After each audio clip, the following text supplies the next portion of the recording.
Greetings ladies and gents, and welcome to this match video for Mud's mission taken from the website Royal Road. As always, I hope that you all enjoy this episode, and if you do, please consider supporting the channel.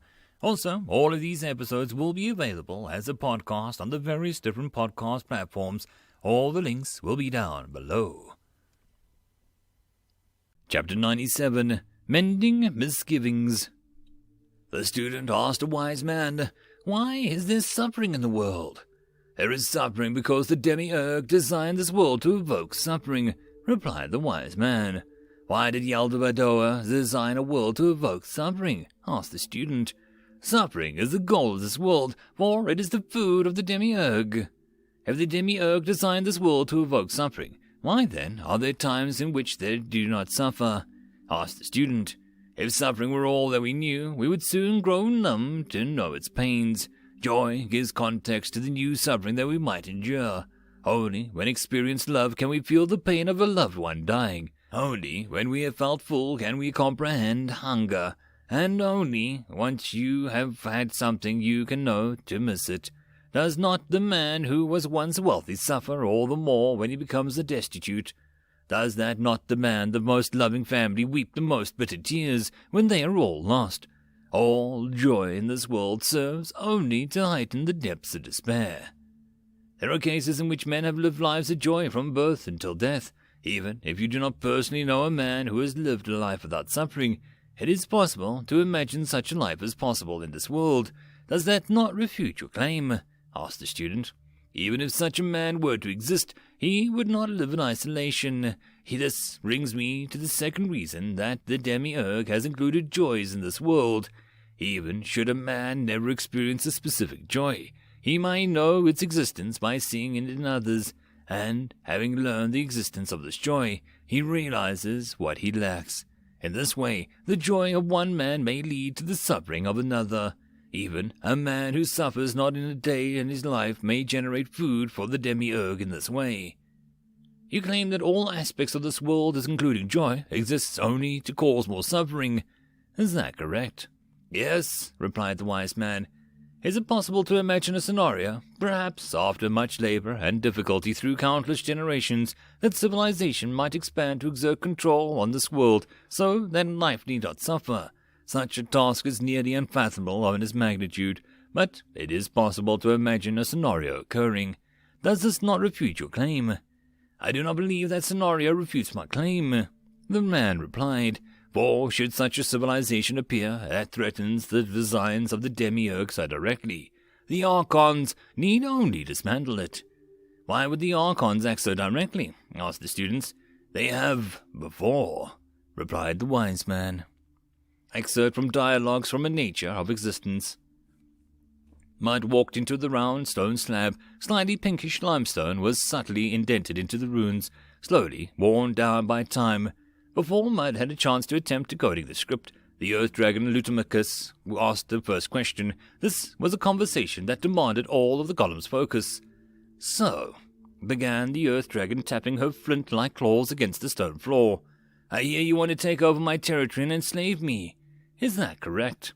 Mud was beginning to understand why its attempts at negotiation had failed. The kobold had misinterpreted his offers as threats. Strange, considering Mud had never suggested that it would take anything against their will or perform a hostile action. It had even offered a promise to never perform hostile actions. Although the interpretation was irrational, it was possible to understand how such an error in communication might have occurred. "No," replied Mud. As soon as the reply was sent out, the stone below Mud's feet began to glow red, filling the chamber with an eerie light. After a few seconds, the light faded to nothing, leaving the chamber once again lit only by the smokeless fires set into the stone walls. The corners of the dragon's mouth curled up, exposing her jagged brown teeth. "I wouldn't do that if I were you, Mud Pie. That circle you're detecting can detect falsehoods. An artifact that can tell if you say the truth seemed almost unbelievably powerful to Mud. Despite the danger, the golem couldn't pass up such an opportunity. Quickly, Mud blurted out the problem that had been troubling it, refrained from the statement of fact. There exists, for any problem for which any algorithm exists can verify a potential solution of polynomial time, an algorithm by which the initial problem can be solved in a polynomial time. This time, the stone slab instead glowed blue. Lutimus's grin faltered at Mud's unexpected statements. "What does blue mean?" Mud demanded. The ancient and powerful dragon looked down at the slab. "It means the speaker doesn't know if it says it's true or not. Does the slab in fact not detect falsehoods, but merely the intention to lie?" "Well, technically yes, but that doesn't sound as impressive. I would never lie, but I might have phrased it to sound more, Lutimus refocused a golden eye on Mud, who was now limp and unmoving. "Are you trying to manipulate your thought patterns right now so that you can use cognitive dissonance to trick the circle?" "No," Mud replied. The circle glowed red. "I've never had such an apathetic audience. Aren't you scared of me?" It was true that Lutimus was fully capable of killing Mud in an instant. However, Mud did not believe being scared with her would assist in avoiding being destroyed. "No." The stone circle did not light up. "You're pretty brave, Mud Pie, but the problem here is that your bravery is disproportionate to your actual strength. And now you've entered my territory without my permission, and you've insulted me. Tell me why I shouldn't just destroy you." Mud looked around the massive room filled with bursting fine art. Considering the size of the room and the density of the objects, there were likely thousands of individual pieces. Somehow, Mud had always known this day would come. In exchange for not destroying me, I'll clear your entire treasure hoard in 1 day. Lutimus looked at Mud skeptically. In 1 day? Even if that was possible, you would damage them if you worked that quickly. Mud had never felt so offended in his life. "I will demonstrate my abilities." Mud removed a rag and cleaning liquid where it had purchased from Galtheus' market some time ago. In a smooth and confident motion, Mud wiped down the stone slab it stood on. With each stroke, Mud imbued a small amount of mana corrupted into the ideal of home, tainted with the concept of repair. In less than a minute the slab was spotless, and formerly faded and worn ruins were now again visible. Carved-in motifs of speaking diplomats that Mud had not even noticed before its cleaned became visible with the wear of ages was restored. Its work complete, Mud returned to the stand at the center of the platform. Lutimus walked forward and examined the golem's work. After a few moments of inspection, the dragon nodded and sat back down. "Fine work, and quickly too. I will allow you to clean my artwork. If I am pleased with your work, I will forgive your previous crimes. If anything is damaged, I'll eat you." Mud got to work immediately. Like a brown blur, the golem skated around the cave polishing, cleaning, restoring, and dusting. Lutimus even sent a kobold to retrieve additional cleaning supplies. When they arrived, Mud split its body into 3, each cleaning different artwork. Additional divisions were too risky, as to split the mental focus may cause a mistake. Although the task was difficult and hectic, and the consequences for failure dire, Mud was at peace. This was, quite literally, the kind of work that Mud was created to do. How did it end up like this? Mud was supposed to be a chance to become a hero. He's clever, strong, professional, has access to amazing resources. And in the first mission we go together, we murder a noble. Then, during the wave, when everyone was in trouble, we just ran away. And then there was those weird brainwashed people he kept in his house. What's the deal with them? I really want to know, but I'm too scared to ask. I know that Mud can use mind matter, and he's already used it on me a few times, I think. There is no way my recovery after the murder was normal. It feels harder to think these days, like there's a constant fog in my mind. If I upset Mud, will I end up like those two? Cobb said one of the brainwashed people was named Bark. Wasn't that the guy that was missing persons poster? Now we're captured by dragons. Why aren't Cobb and Mud freaking out right now? Mud just calmly went with that dragon, and Cobb is still hitting on the kobold? I'm not one to judge, but a human being attracted to a kobold is really weird. I hope he's just pretending so that he can get it to help us. This party, they're completely insane. The only reasonable one is Ego, but she barely talks. Maybe if she spoke more often, I would find out that she's insane too. I'm in a group of crazy people, and now I'm going to get eaten by a dragon. I probably won't even taste good. I'm all skin and bones. I hope when the dragon eats me, it isn't painful. If I ever get a chance to go out on my own, next time I'm by myself, I might just leave this group. I'll go through the woods back to Galtheus by myself if I have to. Taking a chance on my own is better than spending any more time with these lunatics. Hey, Novus. Novus flinched and looked at the starter with Cobb, who had just called out to her. She sat near the center of the prison circle, arms hugging her legs against her chest. Get up. They're letting us go." It took a moment for Novus to register what she had just been told. When she finally did, she responded with confusion. "What?" Cog shrugged exaggeratedly. "Yeah, looks like the boss made a deal with their queen. We can't leave the territory, but we don't need to stay as prisoners anymore." While he was talking, the Kobold guard approached Cobb from behind. Novus scurried backwards on all fours, taking a distance from the approaching magical beast. "Don't worry," Cobb said. "She's my friend. You don't need to be scared of her, despite how she looks." "Oh!" Novus calmed down slightly, the visions of rapid capture by the dragon and Kobolds still fresh in her mind. "Huh? Oh, I was talking to Div. You've been totally acting like a crazy person since we got here, Novus. Rocking backwards and forwards in the center of the room like that. It's like this is the first time you've been arrested or something." "It is the first time I've been arrested," shouted Novus. Cobb shrugged. "Well, you get used to it. It's not all that bad. I got some free sandals and Gotheish gel when I got arrested without shoes once. They were really comfortable. I wore them for a year. I'm actually a bit disappointed we got released before getting a free meal." Cobb turned towards Div. "Speaking of food, can you show me where I can get something to eat? And if you're free, maybe you can join me for dinner." Div nodded, and the two of them left through the side passage. Once they were gone, Novus realized that she was completely alone. Slowly, Novus stood up and walked to the edge of the circle. Hesitantly, she pushed her arm through the edge. It passed through without any resistance, the circle inactive. It really looked like she was free to go. But to go where? And do what? She was still in the middle of a mountain of dragon kobolds. While they were being peaceful for now, kobolds were known to hunt and eat humans. Novus looked down at her bare arms. No shield, no sword, no armor. They had been confiscated during the capture. If one of the kobolds decided to eat her, would she be able to fight off empty-handed? Her thoughts were interrupted when her stomach rumbled. Since she was no longer a prisoner, they probably wouldn't be bringing her food. Looking around the multiple tunnels connecting the prison room, she realized she had absolutely no idea of the layout and size of the tunnels. If she got lost, she could very well starve to death before finding help. Novus quickly ran into the tunnel Cobb had disappeared down. Wait for me!" End of chapter. Chapter 98. Modeling for Mud. After 19 hours and 40 minutes of rigorous cleaning, Mud had finally finished. The work was complete. Mud had given itself a buffer period in case of mishaps, but it was not needed.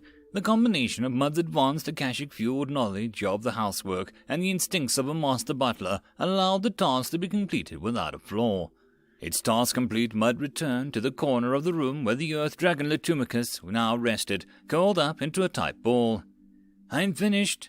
The response to the message, Litumicus leapt up to her feet, back arched and tail raised into the air. After a frantic sweep of her head, her golden eyes locked onto Mud.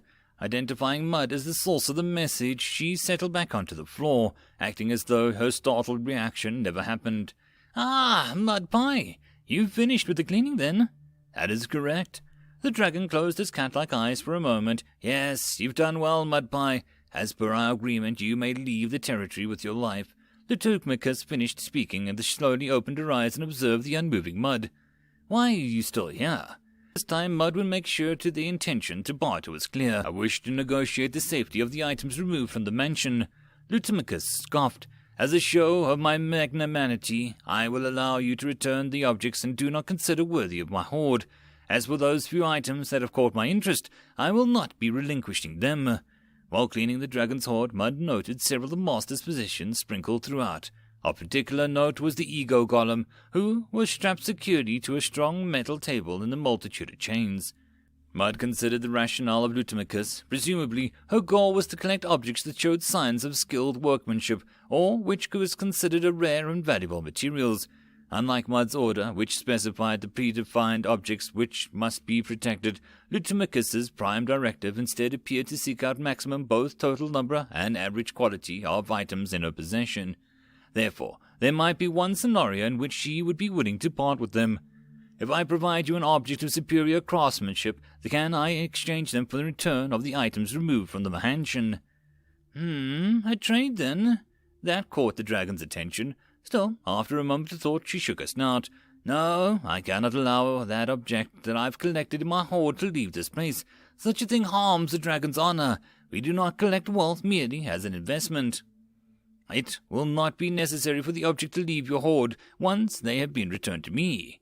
What do you mean? Once again, Lysimachus's interest was piqued. Once the items have been returned to me, I'll permanently store them at this location. What is important to me is that I own the objects and that they are safe. This location is extremely secure and has a powerful protector. Therefore, leaving my possessions here would be beneficial to me. My only requirement is that you promise not to allow harm to come to the artifacts left here.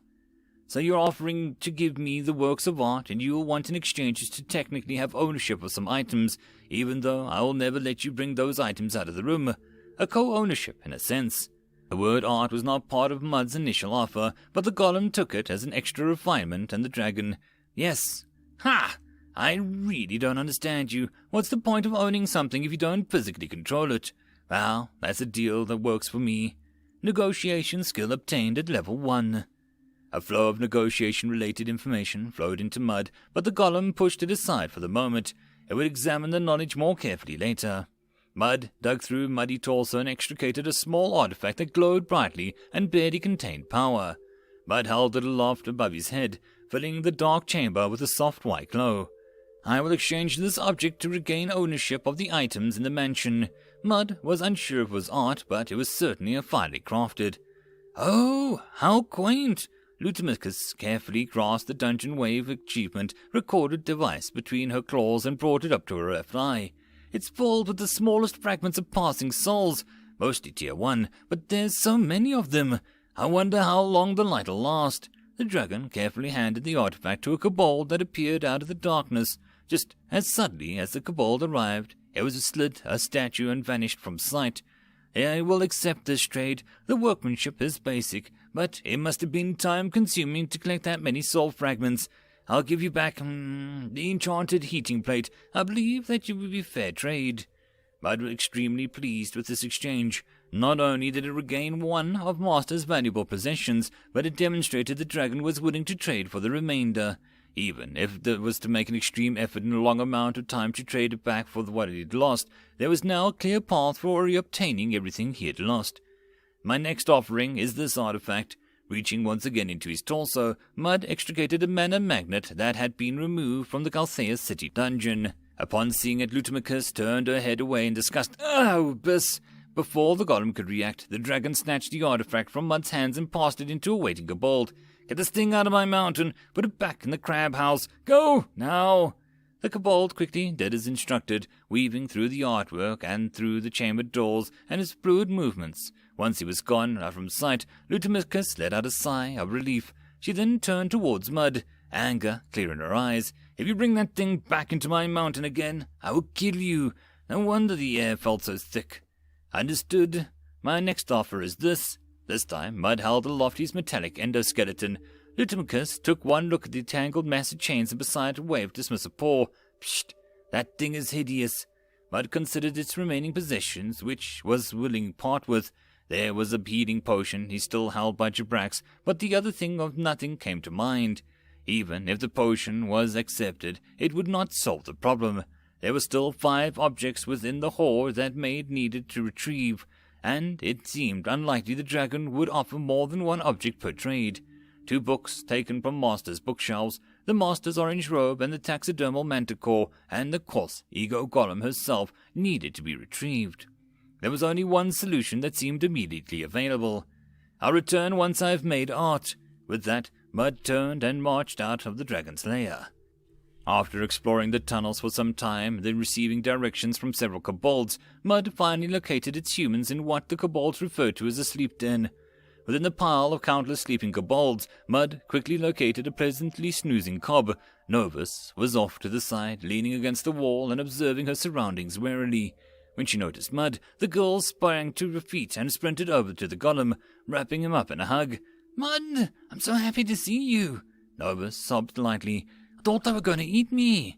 Irrelevant. Mud used telekinesis to jostle Cobb, who slowly woke up and rubbed his eyes. "Cobb and Novus, come with me. You'll assist me in making art." "Art? What?" Novus didn't receive a reply as Mud began walking out the den. Cobb carefully crawled off the mass of lizards and followed behind shortly. After a few twists and turns, the trio finally exited the caves and were greeted by a cool night air and starry skies.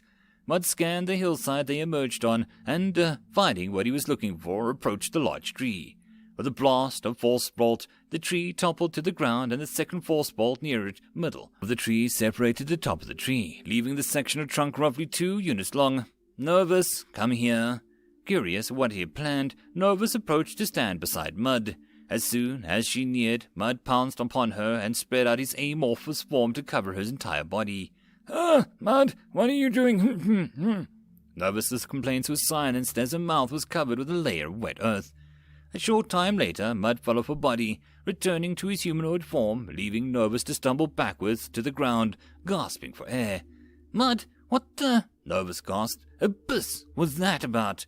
Ignoring her, as well as the laughing cob, Mud began hacking away at the tree trunk with the blades and hooks of the endoskeleton metal. Bark and chunks of wood flew everywhere as Mud rapidly cut away the tree trunk. Eventually, Mud's attack halted at once, and the chains retreating back into his body. Mud reached down and carved tree trunk and lifted it up, revealing a statuette of Nervous. Aside from the brown color of wood, the statue was nearly perfect replica of Nervous. Every detail was reproduced exactly, to extent as possible to given the medium. Even the blisters on her hands and the pores of her skin were visible in close examination. The folds of her clothes almost looked real. Mud balanced the statue on the feet and turned his attention towards observing humans. "Is this art?" Nervous's face turned red, and Cobb doubled over in laughter. "Mud, please destroy that statue," croaked Nervous. "Why?" Mud was unsure what the problem was. "I look horrible." Nervous pointed towards the face of the statue. "Look at my face. I don't look like that." "That is an accurate reproduction of your face. I even entered your mouth, nose, and ears to make sure the reproduction was as accurate as possible." "No, I agree with Mud," said Cobb. "He really captured that, someone just shoved a bunch of dirt in my mouth and nose look." Nervous scowled at Cobb and continued. "Also that pose."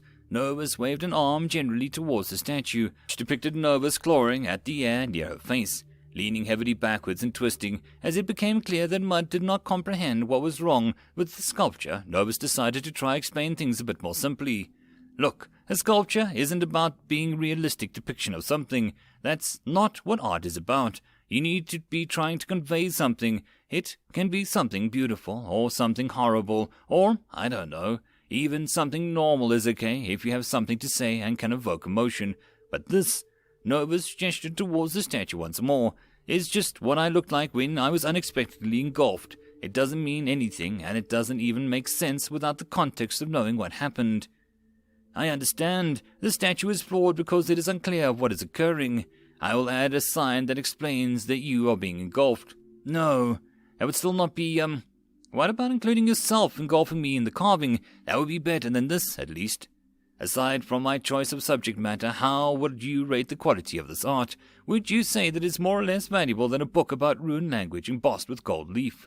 What subject matter would I depict to make the most valuable art?" Mud continued to question Cobb and Nervous on the nature of art until the sun rose, and late into the morning. End of chapter. Mud's mission, Monuments of Miscellanea. Below the waves of the sea form exist things beyond reckoning of men. Do you imagine that those threats with humanity is such intimately familiar are the greatest that exist?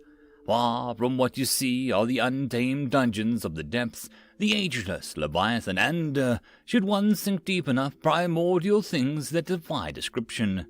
Seldom do powers of the ocean make themselves known to the dwellers of the dry places. Ever do they sink lower in pursuit of prey worthy of their appetites, just as the creatures of the dungeons lower themselves in pursuit of evolution. This natural instinct may be all that protects humanity from some unknown horror surfacing to lay waste to all that we've built. If one were to explore the depths of the seas, should one be mad enough, they would find the places of absolute darkness, crushing pressure, and free mana so thick that you can taste it. Should you survive this descent, there are some who claim that an entrance to the abyss can be found in the deepest of places. If I ever found myself on the cusp of such a precipice, I would throw myself in without a second thought, for although the abyss is a fine place to die a fool's death, If I compare it to the darkest depths of the ocean, I'd rather take my chances with the demons. Excerpt from the Traveller's Journal of Torres. Mud sauntered into the Earth Dragon's Lutomachus's lair. Behind him trailed 10 kobolds, a carved statue carried between the pair of kobolds. After weaving through the artwork and standing before Lutomachus, the kobolds gently set down the 5 works of art that Mud had produced, arranged neatly in a line under the dragon's gaze. "What is this?" the rumbling, landslide voice of Lutomachus queried. "I have created art." Mud gestured towards the arrayed sculptures with a stubby arm. "Art, you say?" Lutomachus scanned the objects with the golden eyes. "Perhaps we should go over this one at a time. First," the dragon pointed to splint claw at a statue nearest Mud. "What is that? Just a distorted sphere?" The carved dragon indicated that it was made of wood. It resembled a sphere stretched upwards with roughly the height of a man and squeezed into a center. "This is the statue of a human being engulfed by a slime." "Engulfed?" The dragon's eyes flashed with a golden light as she looked again at the statue. "Oh, you even carved the little person inside there. Very interesting. Most viewers wouldn't even realize what was hidden within. You really captured the look of the girl having slime shoved into her mouth." "I've been informed." "All right, I'll trade you one of the books with the statue. Return to the astral. What is the next one?" Lutomachus pointed to the second sculpture. "It looks like a normal log. Did you forget to carve it?" "That is a statue of a log," replied Mud. "You carved a statue of a log out of a log." "Yes." "I don't think I want this one. Next." Lutomachus pointed its finely curved stone finger at a muscular male human throwing a disc. "This one looks familiar." "This is an exact replica of one of the statues that is already in your collection. Since you have already accepted that statue in your collection, logically it must fit your requirements. I have also made it out of the same kind of stone." The dragon swung down with a thick tail shattering the reproduction. "Do not plagiarize my hoard." Lutomachus bared her teeth and glowered over the figure of mind. A momentary spike of malice radiated from the dragon, but quickly faded as she returned to her haunches. "The next art," Mud continued, unfazed, "is a unique design suggested by my male human." Mud indicated the wooden carving depicting Cobb, surrounded by a multitude of female demi-humans and standing atop a pile of defeated enemies. "I am familiar with your humans. I don't believe the male was this muscular. It's kind of in bad taste." The dragon reached out and broke a part of the statue. "I'll keep this carving of Div, though. With this, I'll forgive your plagiarism." "This is my last artwork." Mud indicated a complex fractal shape that bent itself. "This is one rather peculiar. It almost hurts to look at." The statue seemed to bend and twist in impossible angles. At times, the single section that would become 2 sections without ever splitting. There were sections that appeared to be nearer to the viewer than other sections that were themselves nearer than the sections that were nearer to the first one. In complex defiance of normal linear nature of depth. By all rights, such a sculpture should have been impossible to exist in a 3-dimensional space. "How did you even carve that one?" "I reproduced the shape of a spell which I once witnessed from memory." Mud paused for a moment. "I do not understand how it is possible either." "The first abyssal artifact you tried to trade with me, and now the 4th-dimensional carving. You have been consorting with demons, Mud Pie." Lutomachus' golden eye pierced Mud. Mud looked down momentarily and made sure it wasn't standing on a stone platform. "No?" "Oh, I don't really care anyway. I'll keep this one, but don't make any more like this. Mucking about with higher dimensions is dangerous. You can have the other book." "Up," Mud interrupted the dragon. "I would like to request a different form of compensation." "Really? I thought retrieving your things was important to you." "That is accurate. However, the amount of time it takes to retrieve them is irrelevant so long as they can be eventually retrieved. Now that I've confirmed that my self-made art can regain the master's possessions, there is no need to expend all of my current resources to expedite the process." Mud's interpretations of the master's orders to protect his possessions included preventing them from being damaged as well as maintaining ownership. If the master's possessions are damaged, they should be repaired, and if they are stolen, they should be regained. There was a key difference between the prevention and restoration, however. Prevention had a specific point in time, after which it became impossible. Mud couldn't prevent something that had already happened. This was a clear fail state which had been avoided. Restoration, by contrast, could be delayed indefinitely as long as it was still possible. The only fail state of restoration, as far as Mud was concerned, was if the restoration became impossible. To Mud, completing the goal at the last possible second was as good as completing it immediately. Under normal circumstances, Mud might have been much more eager to regain the Master's possessions, but in this case, the items were actually more safe and secure and remained in the dragon's hoard. As such, it was optimal to delay the retrieval as long as possible. Mud would certainly need to retrieve them eventually in order to follow the Master's orders, though. As such, it would be vital in the future to maintain a friendly relationship with Lutomachus. So, the Earth Dragon said, what form of compensation did you have in mind? I wish to increase in level. I wish to receive the aid in this task from your minions. You are actually requesting level training from a dragon, Lutomachus grinned wickedly. That's fine, I'll send you to Itilignum. Since you already know him, he likes to help. Mud looked towards where Ego was held up in the chains over this soul bond. Mud could feel her overwhelming distress and pain. She believed that she was fading as a weapon, being separated from her wielder and unable to assist. Additionally, I wish to bring Ego's sword from your hoard with me while we hunt. Impossible! Lutomachus snorted. I told you, nothing leaves my hoard. Ego Golem is not art. She is a living creature. The dragon seemed unconvinced, so Mud changed tactics. Her artistic value will increase if she gains levels. That caught the dragon's attention. Well, there's nothing wrong with something of a dragon's hoard being temporarily sent out to be repaired or improved. So, if I think about it like that, all right. But I'll expect you to return her when you're done hunting. I'm only doing this because I like you, so show some appreciation. Deep in the woods, 3 sapients in rainbow robes sit in a bonfire. The youngest pokes at the fire with sticks, chin in her hand. Curly pink hair pokes out from below her hood, contrasting her dark skin. The girl lets out a sigh. I hate missions that send us out into the middle of nowhere. On the opposite side of the fire, a tall and thin man with pale skin sucked in shaky, hissing breath. Yes, 'tis almost there. The human skeleton was attached to the boy's robes, each sewn in a fabric near the corresponding part of his own body. The skull appeared to have been crushed into smaller pieces and being stitched into the hood, allowing the skull to be worn over the boy's own head, despite not being particularly large. Right, we've made impressive time considering. The third, an older, clean-shaven man, rolled up to map with his looking and then returning to his pocket. The church was only informed of the construct less than a week ago, and we should be in Galtheus by tomorrow. Isn't it kind of excessive to send all 3 of us? The girl knocked a part of the fire over with a stick. Constructs do what people tell them to do, right? Can't we just tell it to die? It won't want to die.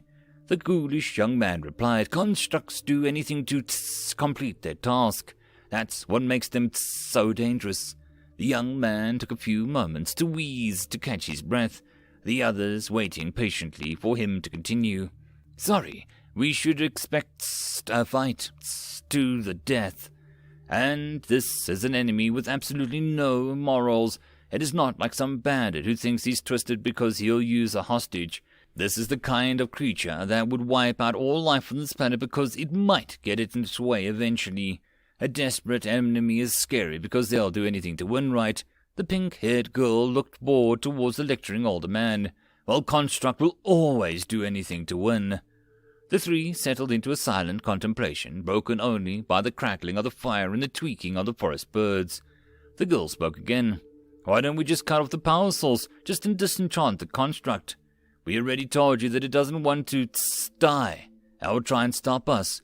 The same color returned to the face of the clearly annoyed young man, and besides, the power source is its soul, not an enchantment. But normally constructs are ordered not to kill sapients, right?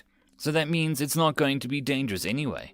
They could have just sent one of us. At the girl's latest comment, the thin youth rested his face on his hands, and then the older man groaned. The older man rubbed the bridge of his nose. Did you even read the book about constructs I gave you? None of those laws that scholars devise for constructs actually work. They just weasel around them in their mad, single-minded pursuit. Even if it can't kill you, what's to stop it from capturing you and holding you in an inescapable prison for the rest of your natural life? of knocking you unconscious and putting you in front of a goblin den, and leaving. That's cheating. The girl sat up and clutched her fists.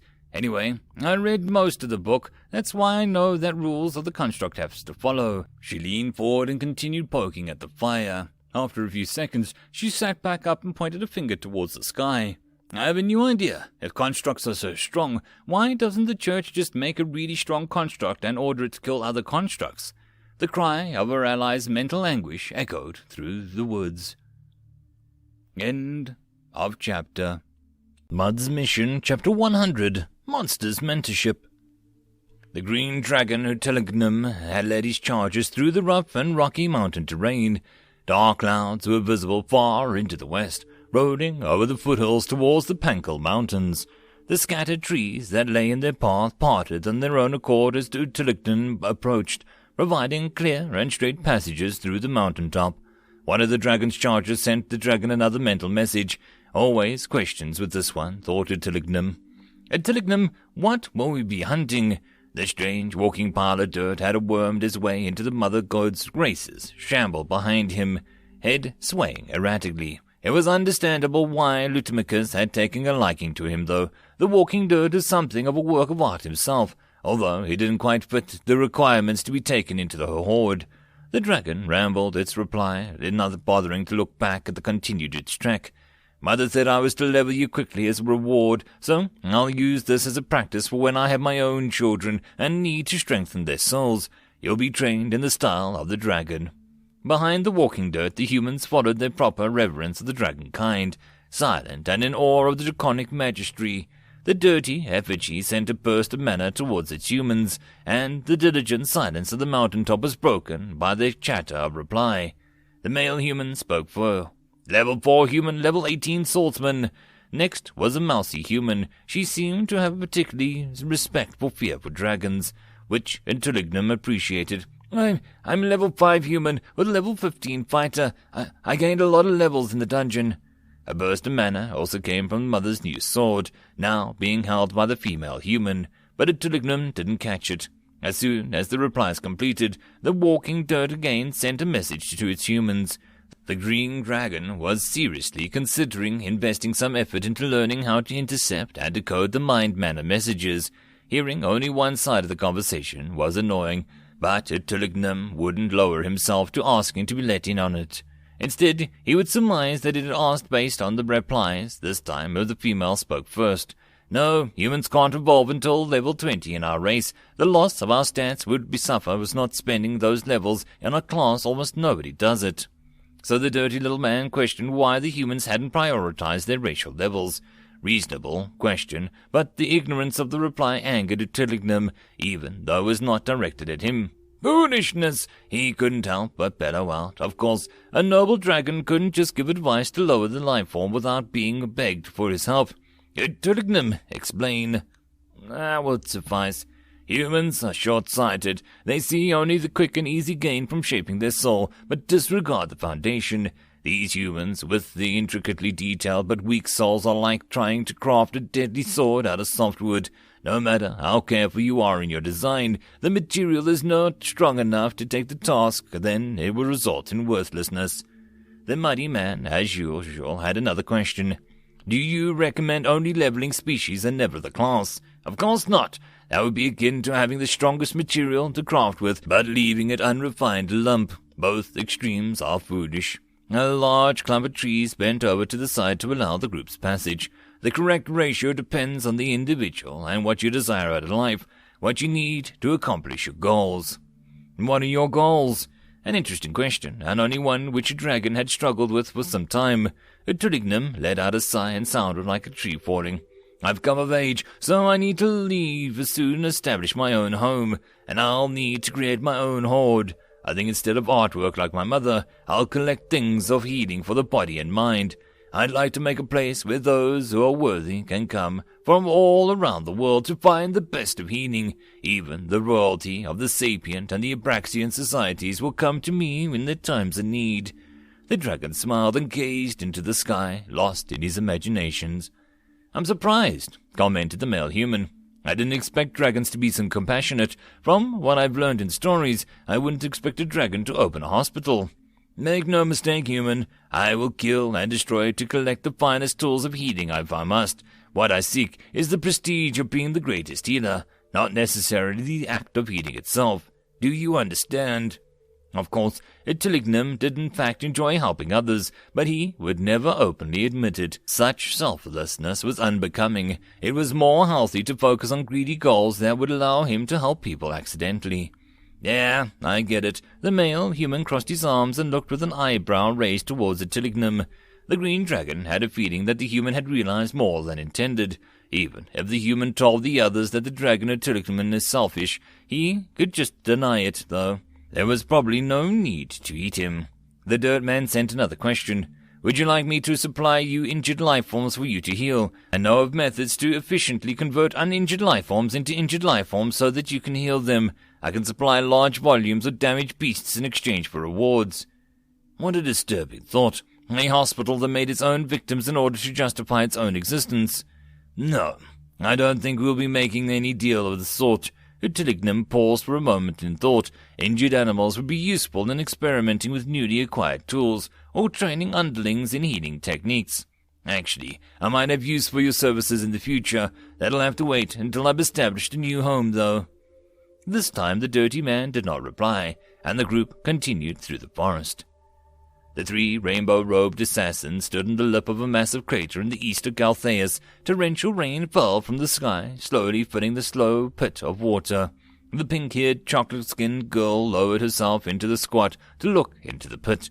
Reaching to the side, she picked up a rock and chucked it in, slowly forming pond in the center, sending a splash of water. This is where the house was supposed to be, right, bonehead? Don't call me that. The tall, pale man looked around the area, squinting through the rain.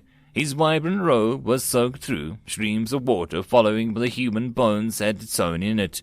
He lifted the thin arm and pointed particularly deep section of the crater. Off-center from the rest, the spot is square. A structure was destroyed. The oldest of the three tapped the side of his head in thought, his other hand holding his elbow. This crater appears to be the result of some powerful attack.